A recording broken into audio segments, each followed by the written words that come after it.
Welcome to this edition of Collier Focus. On today's show, we'll take a look at the Board of County Commissioners meeting. An emergency beach renourishment project is approved, and traffic will soon be scooting along more Collier County roadways. I'm Troy Miller. We'll cover these stories and more next on Collier Focus. Stay tuned. Whether reporting on the latest news stories or hot issues, taking a look at county government services, or announcing what's happening around the county, this is Collier Focus, bringing government home. At the recent Board of County Commissioners meeting, the board approved the use of $1.5 million in TDC funds for an emergency beach renourishment project at Doctors Pass and North Park Shore. A cold winter combined with several thunderstorms caused those beaches to erode much more quickly than anticipated. In some areas, up to 38 feet of beach has disappeared, and permitting this project during turtle nesting season only further complicates things.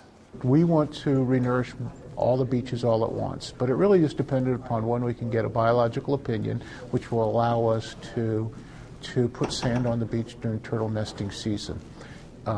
If we believe that the biological opinion is going to be delayed, we're going to go ahead and put 2,000 to 3,000 cubic yards of sand on the Doctors Pass beach to protect that area, because that's our most vulnerable area right now, prior to getting too far along in hurricane season. If we think we can get everything done all at once and get it done in the early part of hurricane season, then we'll do it all at once. So we're going to make that decision sometime between June 1st and June 15th. We will keep you posted on the permitting process and let you know when the renourishment projects begin. Traffic will soon be scooting along a little quicker on Airport Road North. The board awarded a contract to expand the split-cycle offset optimization technique, or SCOOT system, to 4 more intersections from J&C Boulevard to Immokalee Road. The system has helped facilitate a smoother traffic flow along Pine Ridge Road by a constant monitoring of the amount of traffic buildup. Transportation Engineering Director Jay Ahmad explains more. SCOOT is a continually updating of the signal cycle length and timing. It looks at through detectors embedded in the pavement as well as with camera detection. It looks at the platooning of vehicles, and it counts the vehicles as it approaches an intersection at a light, and it assumes that vehicle will continue from one intersection. It would take him from one intersection to another along that corridor. The project, which is funded by a grant through the State Department of Transportation, should be completed in 6 months. The board approved an ordinance creating innovation zones as a means to help attract new businesses to Collier County. The ordinance simply creates the possibility of zones being created in certain areas of the county, but does not actually create the zones. Commissioner Frank Hallis thinks that innovation zones will help the county diversify its economic options. We've never had any real incentive programs, as was brought up by Commissioner Coyle early on, to really entice businesses here. And this is one of the first times that if it's passed by the governor, that the governor or that the state has come up with cost share revenue for us to move forward to see what we can do to enhance this community as far as further development to diversify the economy here.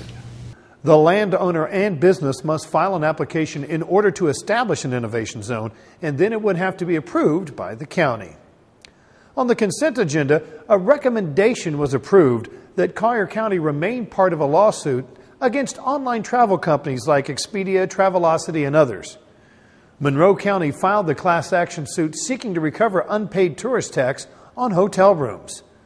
The suit alleges that these companies charge customers and pay to the hotels a tax recovery charge, which covers only tax on the room rate given to the online travel company and not on the full retail rate charged to the customer.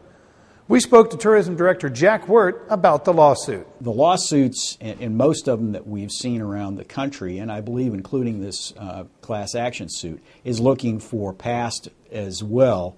But my guess is the way it would end up being negotiated is we'll forgive the past stuff if you'll begin paying it now. it's going to be awfully hard to document what has been lost. And we will keep you posted on the developments in this lawsuit. Bureau of Emergency Services Director Dan Summers updated the board on any impact or potential impact on Collier County from the Deepwater Horizon oil spill. Here's an excerpt of that presentation. As you know, the Deepwater Horizon spill incident continues, unfortunately, with about 5,000 barrels or 210,000 gallons of spill per day. The dome operations were not successful. Unfortunately, we monitored that carefully on Friday night and Saturday morning, and BP continues to work aggressively with other remediation techniques. The winds and the currents continue to be in our favor, meaning that the plume continues to drift away from the Florida coast at the present time. The trajectory of those plumes are only good for about 72 hours. NOAA does that modeling from their Office of Scientific Support. And again, there are no threats to Florida at this point. The loop current, which got a lot of folks a little unnerved, this spill is well away from the loop current. Doesn't mean that it may not be a factor at some point in the future. But again, no impact from the loop current. There are very good modeling resources out there that we're able to view from day to day. However, just due diligence requires that the state of Florida continue to plan. Now, if you want to see that entire presentation, go to our website at colliergov.net and then click on the Deepwater Horizon oil spill section.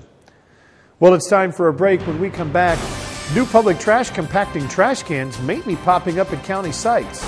And the plans are in for the replacement restroom facilities at Nanderbill Beach, and we'll show them to you. All of that and more when Collier Focus continues.